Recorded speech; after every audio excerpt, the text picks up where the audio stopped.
10% de nuestros ingresos, o hay algo más profundo que tu iglesia tal vez no te ha contado? En Gálatas 5:1 el apóstol Pablo nos exhorta: Cristo nos libertó para que vivamos en libertad. Por lo tanto, manténganse firmes y no se sometan nuevamente al yugo de esclavitud. Esta declaración no solo nos libera de la ley mosaica, sino que también nos invita a examinar con discernimiento prácticas religiosas que hemos heredado sin cuestionar. Hoy exploraremos 3 secretos bíblicos sobre el diezmo que rara vez se enseñan desde el púlpito. Te mostraremos cómo entender el verdadero propósito del diezmo. ¿Qué significa realmente dar para Dios? Y si esta práctica sigue vigente en la era de la gracia. ¿Estás listo para entender lo que Dios tiene reservado para ti respecto a tu generosidad y obediencia? Desde pequeños ya muchos de nosotros crecimos escuchando que debíamos darle a Dios el 10% de todo lo que ganábamos. Algunos lo aprendieron en la escuela dominical, otros desde el púlpito, y no pocos lo sintieron como un mandato inquebrantable, casi como si de ello dependiera la bendición o la maldición sobre sus vidas. Pero ¿alguna vez te has preguntado de dónde viene realmente esa enseñanza? ¿Quién estableció el diezmo y con qué propósito? Lo que pocos saben es que el diezmo no nació como una ley para todos los creyentes de todas las épocas, sino como un sistema diseñado específicamente para un pueblo, en un contexto muy diferente al nuestro. Volver al origen no es una invitación a rechazar el principio de dar, sino una necesidad urgente para comprender lo que Dios verdaderamente espera de nosotros. En Levítico 27:30 leemos: el diezmo de todo producto del campo, del grano que produce la tierra o de los frutos de los árboles pertenece al Señor, es cosa consagrada al Señor. Este versículo es uno de los pilares usados por quienes enseñan el diezmo como una obligación. Sin embargo, si observamos el contexto completo, descubriremos algo sorprendente. El diezmo formaba parte del sistema levítico, establecido para mantener a los sacerdotes de la tribu de Leví, quienes no recibieron herencia en la tierra prometida. Dios había separado a los levitas para el servicio del templo, y en lugar de darles tierras o propiedades, les asignó el diezmo del resto del pueblo como sustento. En Números 18:21, Dios declara: a los hijos de Leví les he dado todos los diezmos en Israel por heredad, por su ministerio, por cuanto ellos sirven en el ministerio del tabernáculo de reunión. Esto cambia todo, porque el diezmo no era un acto devocional voluntario ni una herramienta para obtener bendiciones personales, sino una obligación dentro de un sistema teocrático y agrícola que buscaba el equilibrio entre las tribus de Israel. Era parte de un pacto nacional con cláusulas muy específicas, incluyendo bendiciones por la obediencia y maldiciones por la desobediencia. En Deuteronomio 28 encontramos una extensa lista de ambas. Pero, ¿qué ocurre cuando ya no estamos bajo ese pacto? Sigue teniendo vigencia el sistema del diezmo. Muchos líderes enseñan que el diezmo es un principio eterno, anterior a la ley, basándose en el episodio de Abraham con Melquisedec. En Génesis 14:20, después de una gran victoria, Abraham entrega el diezmo del botín a este misterioso rey y sacerdote. Pero lo que se olvida mencionar es que Abraham no diezma sus ingresos ni su trabajo. Lo que entrega es parte del despojo de una guerra, una acción única que no vuelve a repetirse y que no fue mandada por Dios, sino una expresión libre de gratitud. En ningún momento se establece ese acto como una obligación para él o sus descendientes. De hecho, ni Isaac ni Jacob son presentados como hombres que practicaran sistemáticamente el diezmo. Jacob, por su parte, sí hace una promesa relacionada con el diezmo en Génesis 28:22. De todo lo que me des, el diezmo lo apartaré para ti. Pero hay que notar que esta promesa nace de un voto personal, condicionado a que Dios le bendiga, le proteja y le traiga de regreso en paz. No se trata de una orden de Dios, sino de un compromiso personal. Y aún así, no hay evidencia bíblica de que Jacob haya cumplido o institucionalizado ese voto en una práctica continua. El diezmo, tal como se implementó de forma sistemática, vino después, cuando Israel ya era una nación con leyes civiles, ceremoniales y religiosas. Y fue parte de esa estructura jurídica, no de una expresión espontánea de fe. Si retrocedemos a los días del Antiguo Testamento y observamos cómo funcionaba el sistema del diezmo, encontraremos aún más elementos que contradicen la práctica moderna. Por ejemplo, había múltiples diezmos, no solo uno. Según Deuteronomio 14, 22 a 29, cada israelita debía separar el diezmo de sus productos agrícolas cada año. Pero en el tercer año ese diezmo debía ser entregado a los levitas, los extranjeros, los huérfanos y las viudas en su propia ciudad.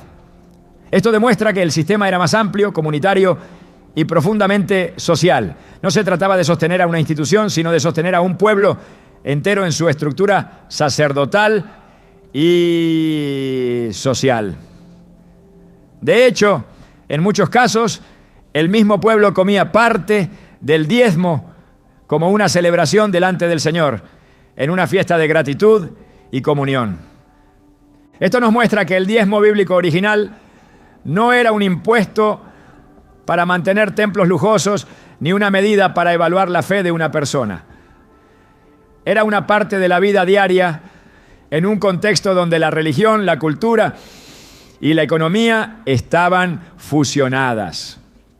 Pretender trasladar ese modelo literalmente a nuestra época sin adaptar su propósito es perder de vista el corazón del mensaje.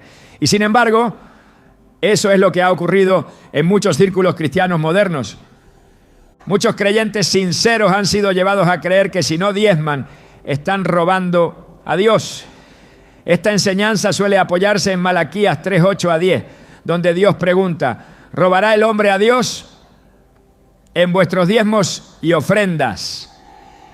Y luego promete abrir las ventanas de los cielos si el pueblo vuelve a él. Pero este pasaje no puede interpretarse fuera de su contexto histórico. Dios no está hablando aquí a la iglesia, sino a Israel. En una etapa de profunda decadencia espiritual, donde los sacerdotes mismos estaban corrompidos y el pueblo había abandonado el pacto. Este llamado es un regreso al orden levítico que ya estaba en vigor, no una nueva instrucción para todos los tiempos. Usar este texto para condenar al creyente moderno es ignorar la diferencia entre el antiguo y el nuevo pacto, entre la ley mosaica y la gracia en Cristo. En Hebreos 8:13 el escritor declara: al decir nuevo pacto ha dado por viejo al primero, y lo que se da por viejo y se envejece está próximo a desaparecer. Jesús vino a cumplir la ley, no a perpetuarla, y en él se inauguró una nueva forma de vivir, no basada en el cumplimiento de normas externas, sino en la transformación del corazón. El diezmo, como parte del sistema levítico, también quedó superado por una entrega mucho más profunda, la entrega total de nuestras vidas a Dios. Cuando Jesús se encontró con los fariseos, les reprendió duramente por su hipocresía. En Mateo 23:23 les dice: ¡ay de vosotros, escribas y fariseos hipócritas, porque diezmáis la menta, el eneldo y el comino, y dejáis lo más importante de la ley, la justicia, la misericordia y la fe. Jesús no los felicita por diezmar, sino que los acusa de preocuparse por los detalles mínimos mientras ignoran el peso de la ley. Su énfasis nunca estuvo en las prácticas religiosas vacías, sino en la transformación interna. Si bien menciona el diezmo como parte de la ley vigente en ese momento, también señala que lo más importante había sido dejado de lado.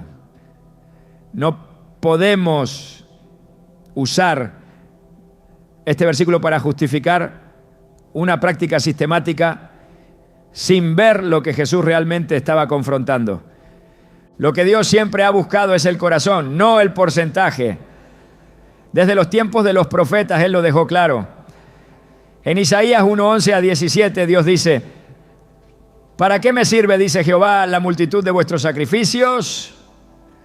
No traigáis más vana ofrenda.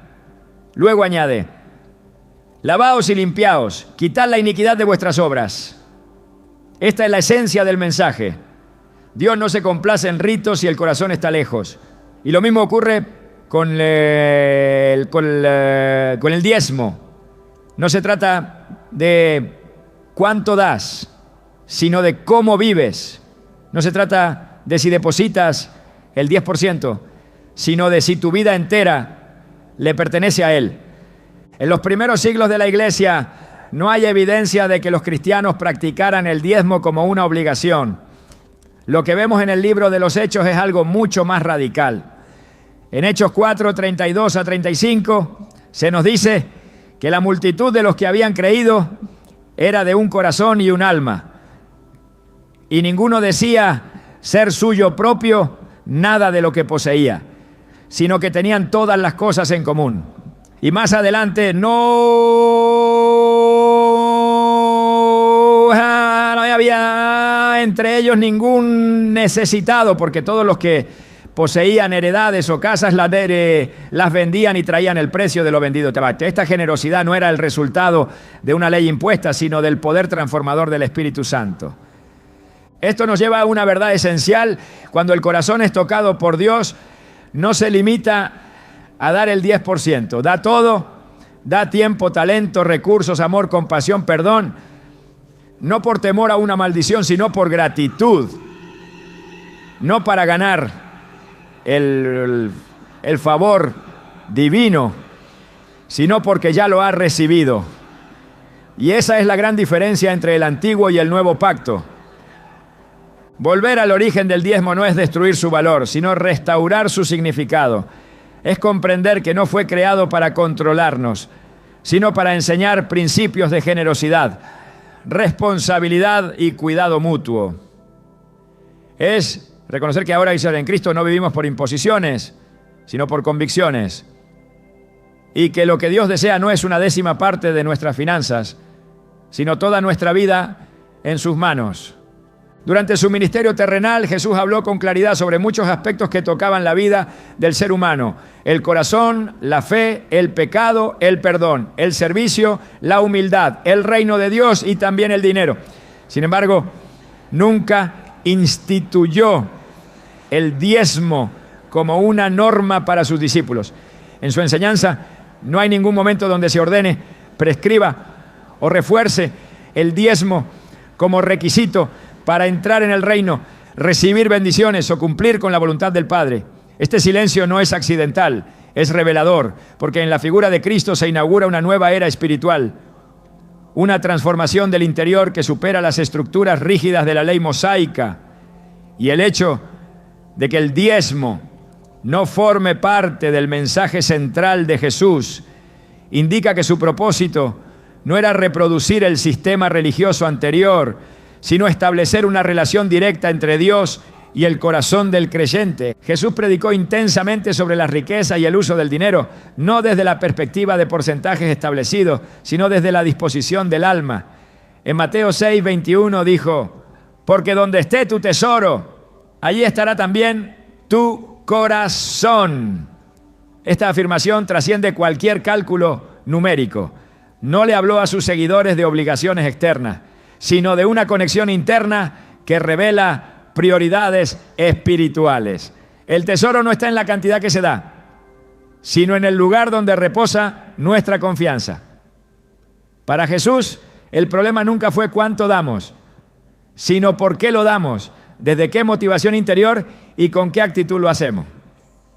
Por eso, en lugar de establecer una fórmula, presentó un estándar más alto: entregar toda la vida a Dios. Un ejemplo claro de esta visión se encuentra en el episodio de la viuda que echó 2 moneditas en el arca del templo. En Marcos 12, 41 a 44, Jesús observa cómo los ricos daban grandes cantidades, pero luego señala a la viuda a la viuda y declara que ella ha dado más que todos. No porque su suma fuera mayor, sino porque dio todo lo que tenía. Aquí Jesús no alaba una décima parte, sino la entrega total, sincera, sin reservas. En este acto se revela el principio que rige la economía del reino. El valor no está en la cantidad, sino en la medida del sacrificio, en el desprendimiento, en la confianza absoluta en la provisión divina. Otro momento revelador ocurre cuando Jesús llama al joven rico. Este hombre, que había cumplido los mandamientos desde su juventud, se acerca preguntando qué más debía hacer para heredar la vida eterna. En Marcos 10, 21, Jesús le responde: una cosa te falta. Anda, vende todo lo que tienes y dalo a los pobres, y tendrás tesoro en el cielo. Y ven, sígueme. Esta exigencia no está vinculada al diezmo. Jesús no le pidió el 10%, le pidió el todo. Porque en el reino lo que importa no es una fracción legalista, sino la disposición radical del alma para renunciar a todo lo que impida una comunión plena con Dios. El joven se fue triste porque tenía muchas posesiones. Esta escena deja claro que Jesús no busca contribuciones por obligación, sino corazones rendidos por amor. Si el diezmo hubiese sido un elemento esencial de la vida espiritual bajo el nuevo pacto, Jesús lo habría enseñado de forma directa. Pero nunca instruyó a sus discípulos a diezmar, ni en el Sermón del Monte, ni en sus parábolas, ni en sus discursos finales. Lo que sí hizo fue hablar sobre generosidad, sobre dar con alegría, sobre compartir con el necesitado, sobre la imposibilidad de servir a Dios y a las riquezas al mismo tiempo. En Mateo 6:24 dice: nadie puede servir a 2 señores. No podéis servir a Dios y a las riquezas. Esta enseñanza no establece porcentajes, sino prioridades. La fidelidad a Dios no se mide en décimas, sino en entrega total. Cuando Jesús denunció a los fariseos, usó el tema del diezmo como un ejemplo de su hipocresía. En Mateo 23:23 declaró: ay de vosotros, escribas y fariseos hipócritas, porque diezmáis la menta, el eneldo y el comino, y dejáis lo más importante de la ley, la justicia, la misericordia y la fe. Algunos han interpretado este versículo como una validación del diezmo, pero en realidad es una denuncia. Jesús los confronta por aferrarse a las minucias externas mientras descuidaban lo que realmente importa. El peso de sus palabras no recae en la práctica del diezmo, sino en el olvido de lo esencial: justicia, misericordia y fe. Esas son las marcas del verdadero discípulo. El enfoque no está en lo que se entrega, sino en el espíritu con el que se vive. La crítica de Jesús revela que las prácticas externas, incluso las correctas, pueden estar vacías si no están acompañadas de una transformación interna. El mensaje del reino fue diseñado para cambiar el corazón, no para imponer rituales. Jesús enseñó que todo lo que damos debe nacer del amor, no de la presión. En Lucas 6:38 dijo: dad y se os dará. Medida buena, apretada, remecida y rebosando, darán en vuestro regazo. Porque con la misma medida con que medís, os volverán a medir. Esta promesa no está sujeta a una ley específica de porcentajes. Es una ley espiritual de reciprocidad basada en la actitud generosa del corazón. Jesús apelaba a una entrega libre, desinteresada, profunda. En ningún momento ató esta promesa a un sistema obligatorio de diezmos. Más bien, habló de una medida espiritual, una forma de vida que da con alegría y sin cálculo. El modelo de vida que Jesús propuso fue radical. No dejó instrucciones sobre templos físicos ni sobre estructuras religiosas complejas. Llamó a sus seguidores a vivir en humildad, en servicio, en desprendimiento. Los envió sin alforja ni bolsa, dependiendo por completo de la provisión divina. En Mateo 19:10 les dijo: no os proveáis de oro, ni plata, ni cobre en vuestros cintos, ni de alforja para el camino, porque el obrero es digno de su sustento. Este principio refleja un estilo de vida opuesto al materialismo. Los discípulos no vivían bajo un esquema financiero sistematizado, sino en una dinámica de fe, donde cada necesidad era suplida por la mano de Dios y cada provisión era compartida entre hermanos. En toda su enseñanza, Jesús nunca estableció el diezmo como obligación. Lo que sí hizo fue exaltar la mayordomía fiel, la entrega generosa, el desapego de las riquezas y la confianza absoluta en el Padre Celestial. En Mateo 6:33 resumió esta visión: buscad primeramente el reino de Dios y su justicia, y todas estas cosas os serán añadidas. En este mandato no hay espacio para el temor económico ni para la manipulación. Solo hay un llamado a poner a Dios por encima de todo. Jesús no delegó a sus seguidores una ley de porcentaje. Les entregó una vida guiada por el Espíritu. Si el diezmo fuera una parte esencial del Evangelio, los evangelios lo repetirían con énfasis, pero no es así. El silencio de Jesús sobre este tema, lejos de ser una omisión, es una declaración. Porque lo que se inauguró con Cristo no fue una repetición del antiguo sistema, sino una nueva forma de vivir, donde cada área del ser humano es rendida por completo al señorío de Dios. Lo que antes era una norma externa, ahora se convierte en una respuesta voluntaria, libre y guiada por una relación viva con el Padre. El mensaje de Jesús rompe con las estructuras religiosas que buscan imponer cargas sin transformar el corazón. En Mateo 11:28-30 dijo: venid a mí todos los que estáis trabajados y cargados, y yo os haré descansar. Mi yugo es fácil y ligera mi carga. Este descanso no elimina el llamado al sacrificio, pero lo transforma. Ya no se trata de cumplir normas para agradar a Dios, sino de vivir en comunión con Él, dejándonos guiar por su voz y su gracia. Por eso, cuando hablamos del dar cristiano, no podemos retroceder al antiguo pacto para imponer lo que Jesús no ordenó. Debemos avanzar hacia el modelo que Él encarnó, una entrega que nace del amor y se sostiene en la libertad. En ningún momento Jesús enseñó que el diezmo fuera el estándar para sus seguidores. Su enfoque fue siempre más profundo, más exigente, más espiritual. No buscó establecer reglas externas, sino cultivar corazones rendidos. En esa rendición total está el verdadero dar. Cuando todo le pertenece a Dios, ya no se calcula lo que se entrega. Se vive con la conciencia de que nada es propio y todo debe glorificar al Padre. Esa es la esencia del reino. Esa es la enseñanza de Jesús. Ahora que hemos visto que el Maestro nunca impuso el diezmo como mandato para sus discípulos, debemos avanzar un paso más. La iglesia primitiva, guiada por el Espíritu Santo, tampoco enseñó el diezmo como una norma. En su lugar, reveló un modelo de generosidad viva, espontánea y poderosa. Esa será la base de la tercera parte de nuestro recorrido.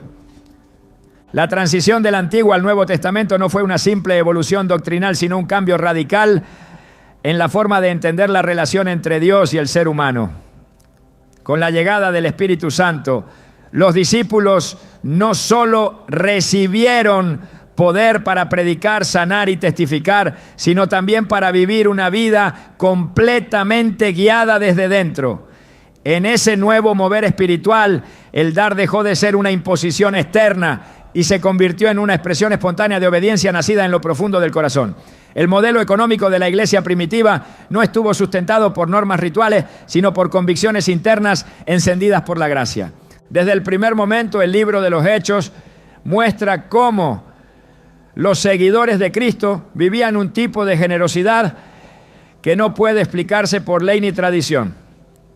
En Hechos 2:44 a 45 se nos dice: todos los que habían creído estaban juntos y tenían en común todas las cosas, y vendían sus propiedades y sus bienes y los repartían a todos según la necesidad de cada uno. No hay ninguna referencia al diezmo. No hay instrucciones que los obligaran a desprenderse de sus posesiones. Lo que se observa es una comunidad transformada por la presencia del Espíritu, dispuesta a renunciar incluso a sus comodidades por amor a los demás. Este tipo de entrega no puede ser forzada ni estructurada. Solo puede surgir en corazones regenerados por la obra redentora de Cristo. La generosidad de los creyentes en los primeros días de la iglesia no se regulaba por el calendario ni por porcentajes fijos. Su impulso era espiritual, no legal. Se daban cuenta de que ya no eran dueños de nada, porque todo lo que tenían había sido redimido por la sangre de Cristo. En Hechos 4:32 a 35 se nos describe otra escena impactante. La multitud de los que habían creído era de un corazón y un alma, y ninguno decía ser suyo propio nada de lo que poseía, sino que tenían todas las cosas en común. Este pasaje revela la profundidad de la unidad y el desprendimiento. No se menciona la obligación de diezmar, porque el principio que gobernaba no era el de cumplir una regla, sino el de responder al llamado del amor. A lo largo de las cartas apostólicas, pues, este patrón se refuerza. El apóstol Pablo, al escribir a las iglesias, nunca ordenó que se diezme. En cambio, instruyó sobre cómo dar de forma voluntaria, proporcional y según la convicción de cada uno. En 2 Corintios 9:7 deja establecido el principio rector de la generosidad cristiana. Cada uno dé como propuso en su corazón, no con tristeza ni por necesidad, porque Dios ama al dador alegre. Esta afirmación es más que un consejo práctico. Es una declaración doctrinal que marca una línea divisoria entre la antigua manera de dar por obligación y la nueva manera de dar por revelación. El dar en el Nuevo Testamento está íntimamente ligado a la libertad espiritual. Pablo no sugiere que la bendición depende de cumplir con un porcentaje, sino de la actitud con la que se entrega. No se trata de satisfacer una cuota impuesta, sino de entrar en una dimensión donde el dar se convierte en una expresión visible de la gracia recibida. En el mismo capítulo, 2 Corintios 9:6, dice: el que siembra escasamente, también segará escasamente, y el que siembra generosamente, generosamente también segará. Aquí el énfasis está en la siembra voluntaria, no en el cumplimiento ritual. El sembrador no calcula un impuesto, se deja guiar por la tierra, por el clima, por la fe. Así es el que da conforme al Espíritu. Cuando Pablo instruye a la iglesia de Corinto sobre la colecta para los creyentes necesitados de Jerusalén, lo hace con un lenguaje profundamente espiritual. En 1 Corintios 16:2 les dice: cada primer día de la semana cada uno de vosotros ponga aparte algo, según haya prosperado, guardándolo, para que cuando yo llegue no se recojan entonces ofrendas. No menciona el diezmo, sino un principio adaptado a la realidad personal de cada creyente. Según haya prosperado, implica que no todos darán lo mismo, pero todos están invitados a participar. Esta forma de dar no se basa en presión, sino en discernimiento. No responde a una norma fija, sino a una conciencia moldeada por el amor. Pablo también destaca que el dar es una gracia, no una carga. En 2 Corintios 8, 1-3 habla de las iglesias de Macedonia, que en medio de la prueba y la pobreza dieron más allá de su fuerza. Él lo llama una gracia de Dios y no una imposición humana. Lo que mueve a esos creyentes no es la obligación de un porcentaje, sino la revelación del privilegio de participar en la obra de Dios. Este modelo pone en evidencia que cuando el Espíritu guía, el corazón responde con generosidad, aun cuando las circunstancias sean adversas. La gracia no solo cambia la forma de dar, cambia la perspectiva desde la cual se da. Este principio también está presente en la carta a los Romanos. En Romanos 12:1, Pablo exhorta a los creyentes: presentad vuestros cuerpos en sacrificio vivo, santo, agradable a Dios, que es vuestro culto racional. Aunque no está hablando específicamente de dinero, el principio es el mismo. El verdadero culto no consiste en cumplir reglas externas, sino en rendir la vida entera. Dar en este contexto no puede limitarse a un porcentaje. Cuando el cuerpo entero ha sido entregado, todo lo demás queda incluido. Ya no se pregunta cuánto debo dar, sino cuánto de mí ha sido verdaderamente consagrado. La ausencia del diezmo como práctica obligatoria en el Nuevo Testamento no es una omisión, sino una revelación. Significa que lo que antes era símbolo, ahora ha sido sustituido por la realidad espiritual. El sistema levítico requería el diezmo como medio de sostener una estructura física, pero en Cristo el templo ya no es de piedra, sino de persona. En 1 Corintios 3:16 Pablo afirma: ¿no sabéis que sois templo de Dios y que el Espíritu de Dios mora en vosotros? Cuando el templo vive dentro de cada creyente, la economía del reino también se mueve desde dentro. El sostenimiento de la obra no depende de una estructura legal, sino de corazones inflamados por la verdad. En ninguna de sus cartas, Pedro, Santiago, Juan ni Judas hacen referencia al diezmo como un mandato para la iglesia. Su silencio coincide con el modelo que Cristo dejó. Lo que enseñan es la importancia de la fe viva, del amor práctico, de la obediencia al Espíritu. En Santiago 2:15-16 se plantea un escenario concreto. Si un hermano o una hermana están desnudos y tienen necesidad del mantenimiento de cada día, y alguno de vosotros les dice: id en paz, calentaos y saciaos, pero no les dais las cosas que son necesarias para el cuerpo, ¿de qué aprovecha?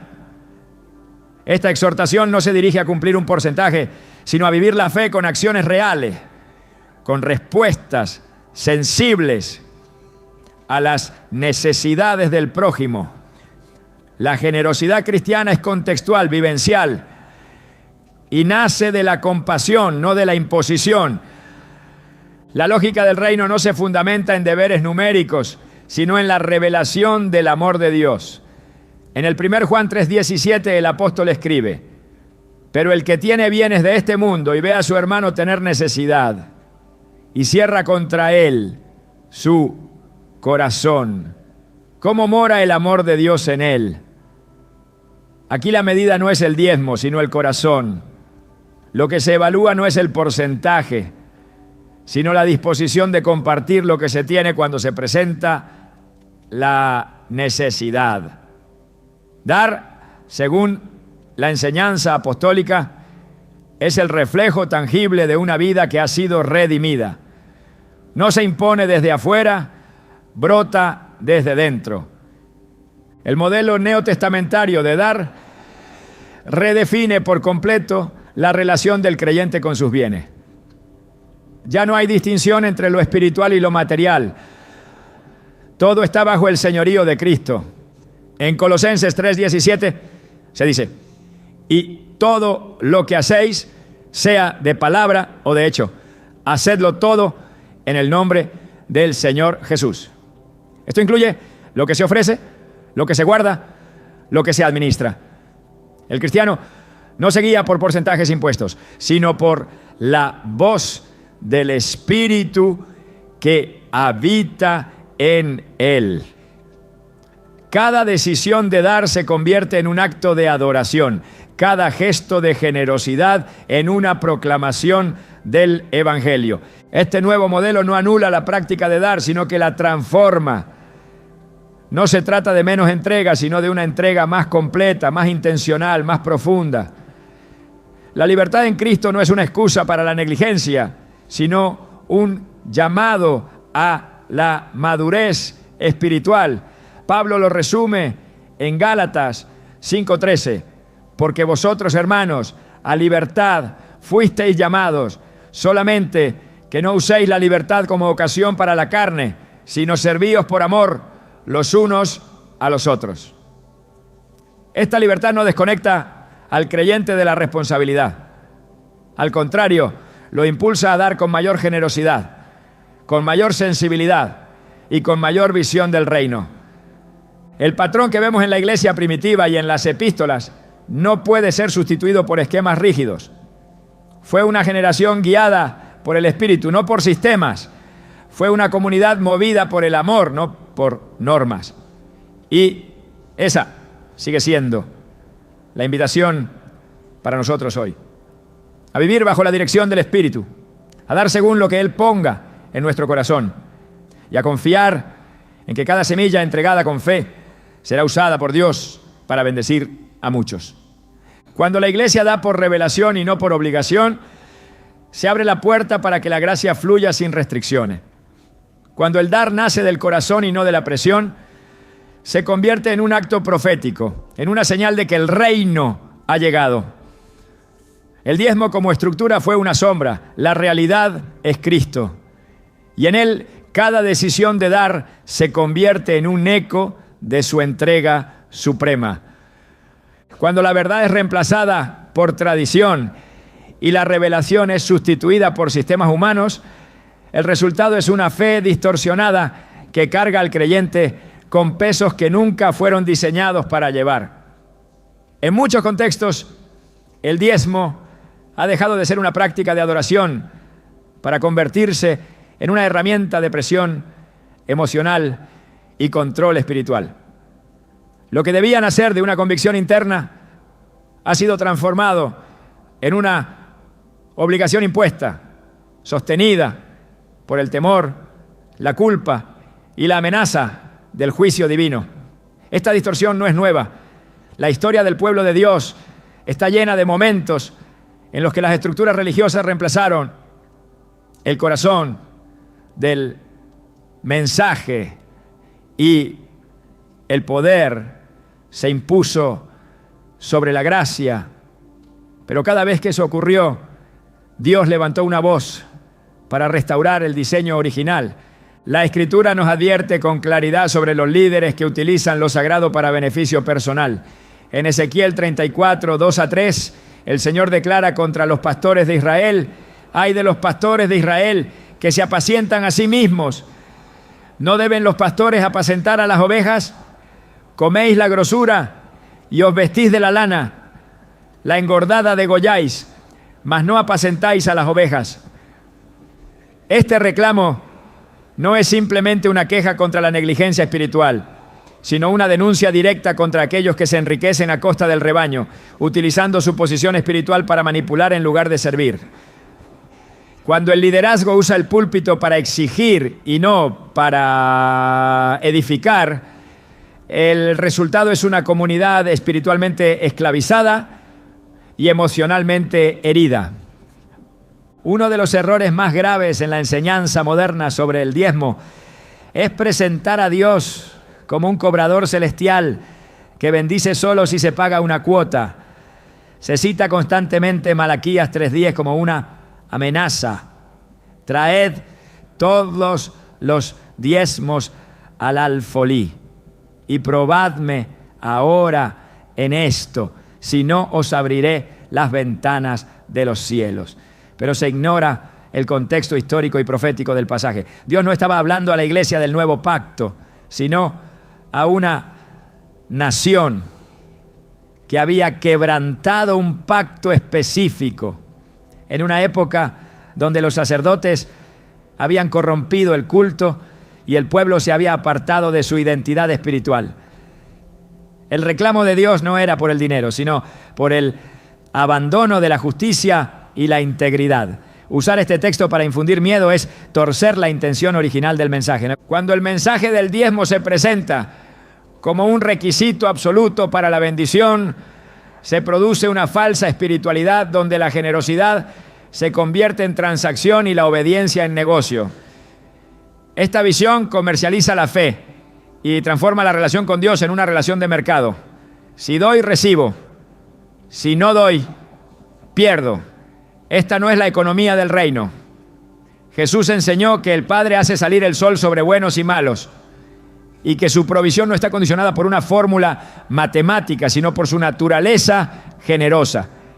En Mateo 5:45 dice: para que seáis hijos de vuestro Padre que está en los cielos, que hace salir su sol sobre malos y buenos y que hace llover sobre justos e injustos. Esta es la gracia, un favor que no se compra, un amor que no se negocia, una provisión que no se condiciona. Pablo también enfrentó la tensión entre servir con integridad y ser acusado de tener intenciones torcidas. En 2 Corintios 2:17 declara: pues no somos como muchos que medran falsificando la palabra de Dios, sino que con sinceridad, como de parte de Dios y delante de Dios, hablamos en Cristo. Su ministerio no se sustentaba en manipulaciones ni en tácticas de presión, sino en la verdad. Su autoridad no dependía de lo que podía exigir, sino de lo que estaba dispuesto a entregar. En varias ocasiones renunció al derecho de ser sostenido para no dar lugar a sospechas ni tropiezos. En 1 Corintios 9:12 afirma: pero no hemos usado de este derecho, sino que lo soportamos todo por no poner ningún obstáculo al Evangelio de Cristo. Esta actitud revela el corazón del verdadero siervo. No se aferra a lo que puede reclamar, sino que se desprende de todo con tal de no estorbar la obra de Dios. El uso del diezmo como medida de fidelidad ha creado una cultura donde el valor espiritual de una persona se mide por su aporte económico. Esto contradice el Evangelio, que valora la fe, la obediencia y el amor como frutos del Espíritu. En Gálatas 5, 22-23, Pablo escribe que los frutos del Espíritu son amor, gozo, paz, paciencia, benignidad, bondad, fe, mansedumbre y dominio propio. Ninguno de estos frutos se relaciona con cifras monetarias. El énfasis está en lo que el Espíritu produce, no en lo que el bolsillo aporta. Cuando se enseña que dar el diezmo es prueba de compromiso, se corre el riesgo de pasar por alto los frutos invisibles que realmente definen el carácter de un hijo de Dios. Otro peligro de esta manipulación es crear una jerarquía espiritual basada en el poder adquisitivo. Se honra más a quienes pueden dar más y se invisibiliza a quienes no tienen recursos. Esta distorsión es denunciada en Santiago 2:2-4, donde se reprende a los creyentes por dar trato preferencial al rico y despreciar al pobre. El texto dice: si entra en vuestra congregación un hombre con anillo de oro y ropa espléndida, y también entra un pobre con vestido andrajoso. Y miráis con agrado al que trae la ropa espléndida. ¿No hacéis distinciones entre vosotros mismos y venís a ser jueces con malos pensamientos? Cuando el diezmo se convierte en herramienta para clasificar a los creyentes, se niega la justicia del reino y se cae en el favoritismo condenado por las Escrituras. El verdadero liderazgo espiritual no demanda guía, no controla, inspira, no manipula, sirve. Jesús dejó un modelo claro cuando lavó los pies de sus discípulos. En Juan 13, 14, 15 dijo: pues si yo, el Señor y el Maestro, he lavado vuestros pies, vosotros también debéis lavaros los pies los unos a los otros, porque ejemplo os he dado. El pastor que utiliza el mensaje del diezmo para generar temor o dependencia está contradiciendo el ejemplo del Maestro. La autoridad en el reino no se ejerce desde el poder, sino desde el servicio. No se basa en lo que se puede extraer del pueblo, sino en lo que se está dispuesto a sacrificar por él. Cuando el pueblo de Dios es instruido a dar por revelación, el resultado es libertad. Pero cuando se le presiona a dar por imposición, el resultado es esclavitud.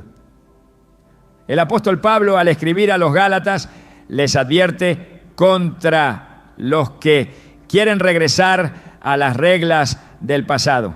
En Gálatas 5:1 declara: estad pues firmes en la libertad con que Cristo nos hizo libres, y no estéis otra vez sujetos al yugo de esclavitud. Esta libertad no es anarquía, es madurez espiritual. No niega el llamado a la generosidad, lo profundiza. No rechaza el dar, lo eleva a una dimensión donde cada acto de entrega nace del amor, no de la coacción. La iglesia que manipula el mensaje del diezmo para obtener control pierde autoridad espiritual. Puede ganar dinero, pero pierde la presencia. Puede construir templos, pero no forma discípulos. Puede llenar auditorios, pero vacía corazones. La fidelidad no se mide por lo que se exige, sino por lo que se modela. La comunidad cristiana debe ser un espacio donde la verdad se enseña con integridad, donde la fe no se condiciona a la economía y donde cada miembro es valorado por lo que es en Cristo, no por lo que puede aportar. El problema no está en enseñar principios de mayordomía, sino en imponer normas que Cristo no instituyó. La manipulación comienza cuando se presentan mandatos humanos como ordenanzas divinas. Jesús denunció esto con dureza en Mateo 15:9. Pues en vano me honran, enseñando como doctrinas mandamientos de hombres. Cuando el mensaje del diezmo se eleva al nivel de doctrina esencial, se está reemplazando la palabra viva por estructuras que carecen de respaldo apostólico. El resultado es una iglesia que vive en temor, no en libertad, que da por obligación, no por revelación, que sirve por miedo, no por amor. El Espíritu Santo no manipula, convence, no amenaza, ilumina, no obliga, transforma. Por eso, cuando una enseñanza espiritual se sostiene en el miedo, se debe examinar su origen. En 2 Timoteo 1:7, Pablo afirma: porque no nos ha dado Dios espíritu de cobardía, sino de poder, de amor y de dominio propio. El mensaje del reino produce poder interior, no dependencia externa. Cultiva un amor que actúa, no un temor que paraliza. Despierta dominio propio, no sumisión ciega. Cualquier enseñanza que socava estos frutos debe ser confrontada con la verdad del Evangelio. Dios no necesita ser convencido para bendecir.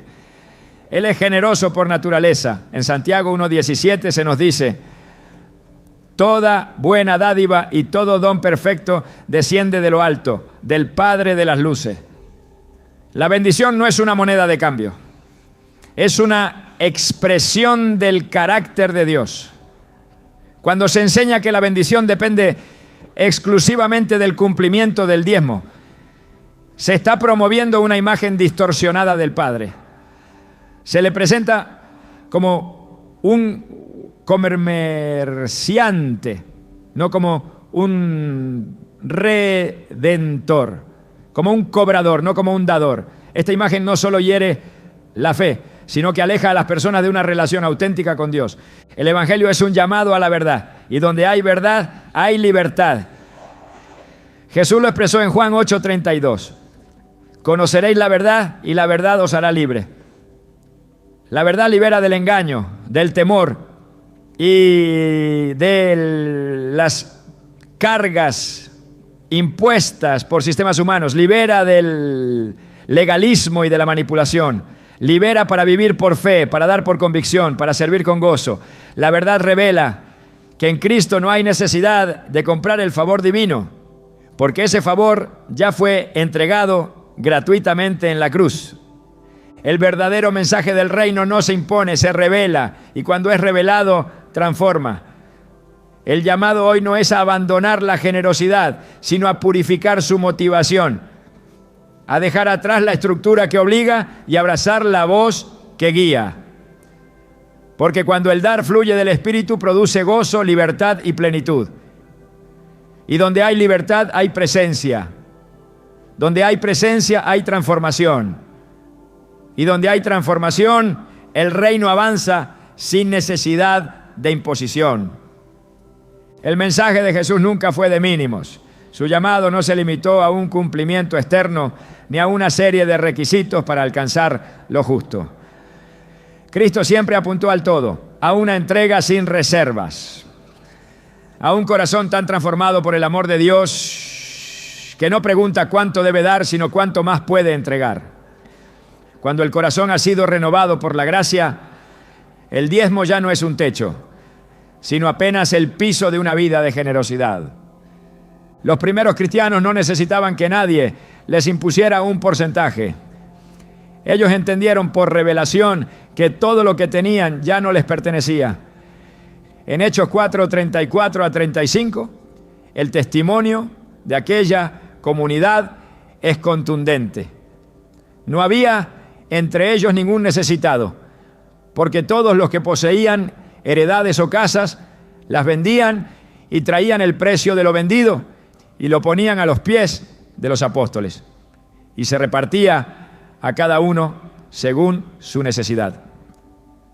Aquellos hombres y mujeres no dieron un diezmo, no calcularon cuánto debían guardar, vendieron posesiones, soltaron su seguridad material, ofrecieron su sustento. No lo hicieron por presión, lo hicieron porque habían sido tocados por el fuego del Espíritu. La transformación del corazón no produce una actitud de retención, sino de entrega. Cuando el Espíritu entra, el ego sale. La generosidad es una consecuencia natural de una vida habitada por Dios. La ley exigía una décima parte. La gracia, en cambio, despierta una respuesta proporcional al amor recibido. No se trata de una fórmula, se trata de una vida rendida. Y donde hay rendición verdadera, hay libertad para dar sin límites. Jesús dijo en Lucas 6:38, dad y se os dará. Medida buena, apretada, remecida y rebosando darán en vuestro regazo. La bendición prometida no está ligada a un número, sino a una medida que fluye desde el corazón. Esta medida no es uniforme. Cada uno da según lo que ha recibido. Y quien ha recibido abundantemente de la misericordia no puede responder con reservas. Dar más del diezmo no es una obligación, es una consecuencia de haber visto al Dios que no escatimó a su propio Hijo. Pablo enseñó este principio con claridad a los corintios. En 2 Corintios 9, 6 a 7 escribió: el que siembra escasamente también segará escasamente, y el que siembra generosamente, generosamente también segará. Cada uno dé como propuso en su corazón. La siembra no está limitada a una décima parte. No se trata de cumplir con una cuota. Se trata de entrar en la economía del reino, donde la generosidad genera fruto y la fe produce abundancia. La semilla que se planta con fe será multiplicada por la mano de Dios.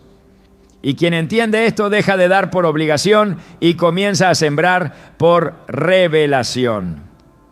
Dar más que el diezmo no es un acto heroico, es la respuesta lógica de un corazón agradecido. En Romanos 12:1, Pablo presenta la vida cristiana como una entrega continua. Os ruego por las misericordias de Dios que presentéis vuestros cuerpos en sacrificio vivo, santo, agradable a Dios. El sacrificio no es solo financiero, es total, es el tiempo, los talentos, los recursos, los sueños, todo se presenta, todo se consagra, todo se pone al servicio del reino.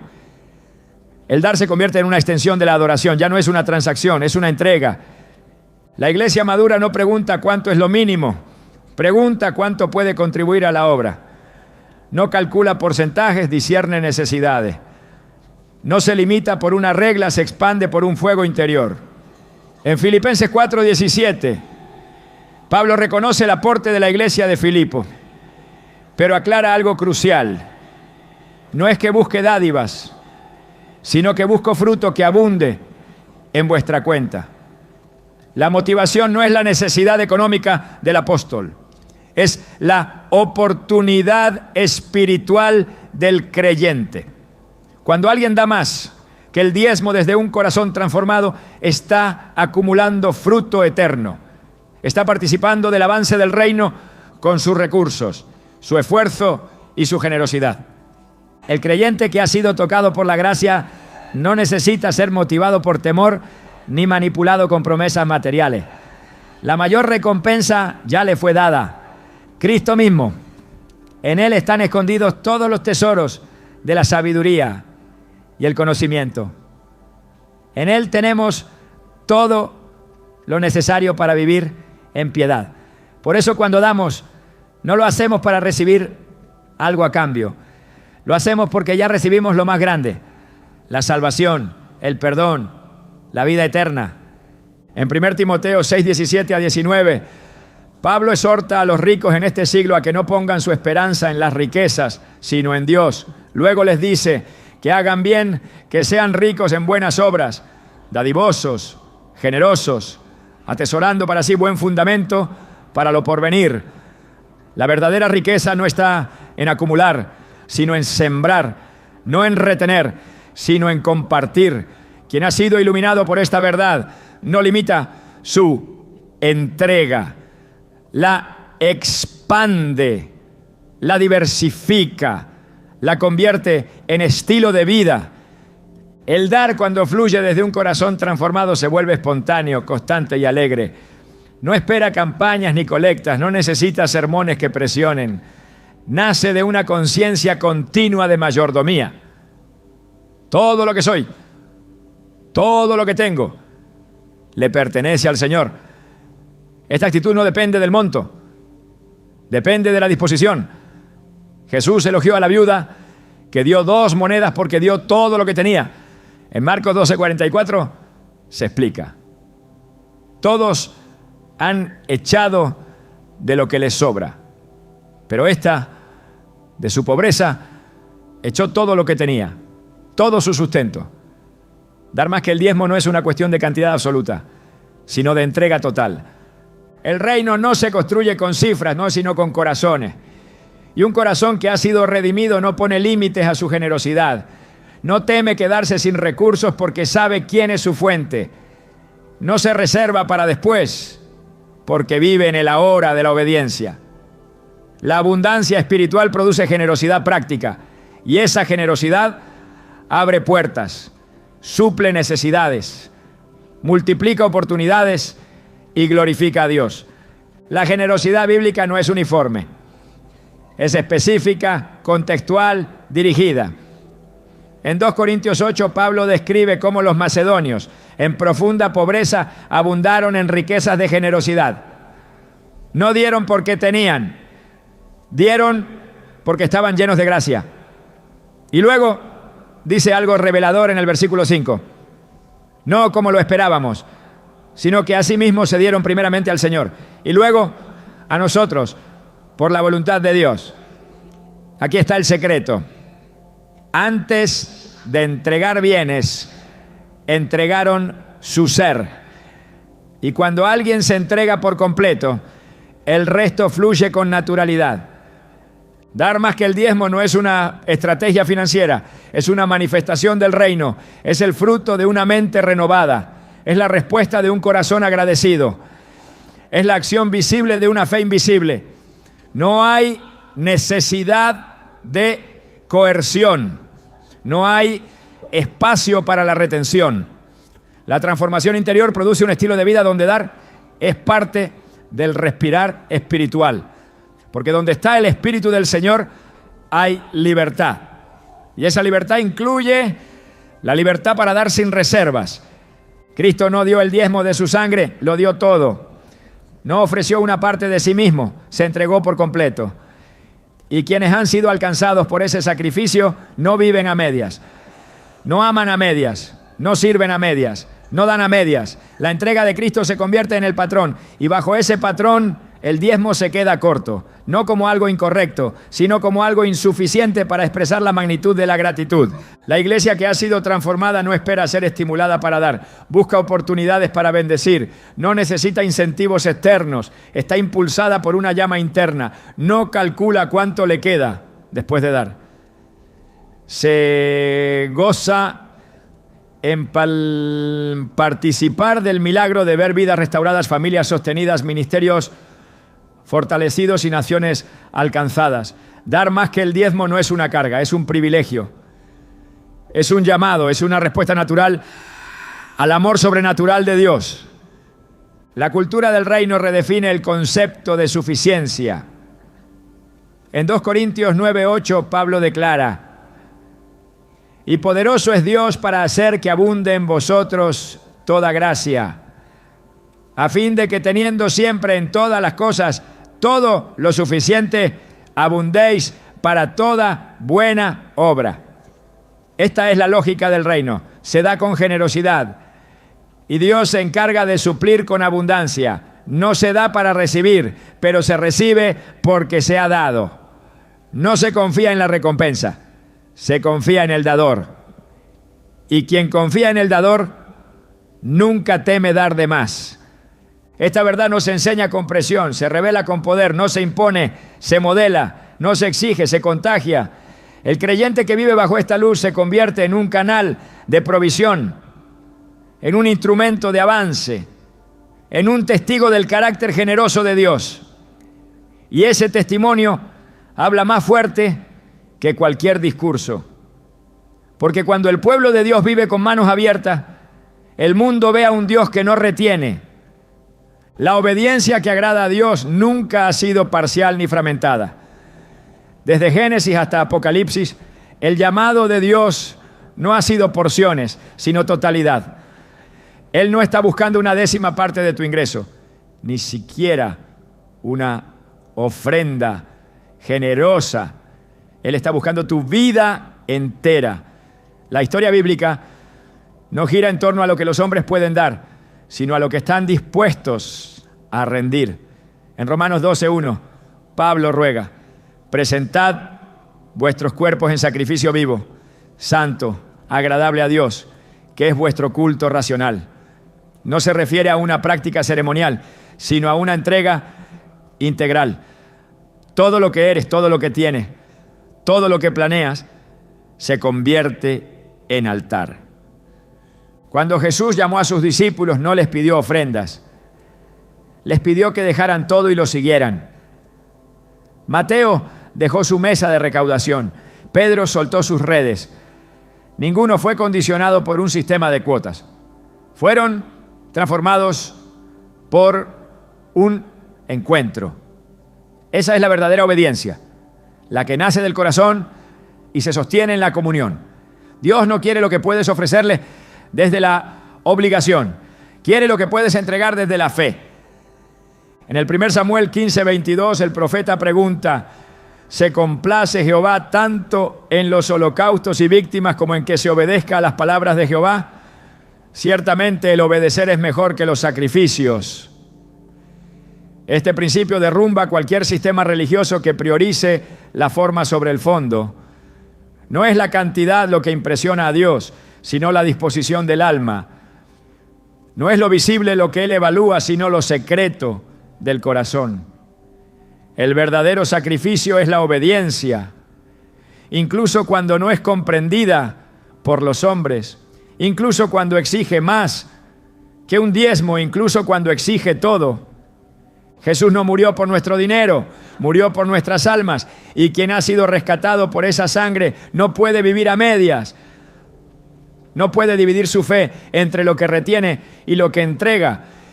En Lucas 14:33, Jesús dijo: cualquiera de vosotros que no renuncia a todo lo que posee no puede ser mi discípulo.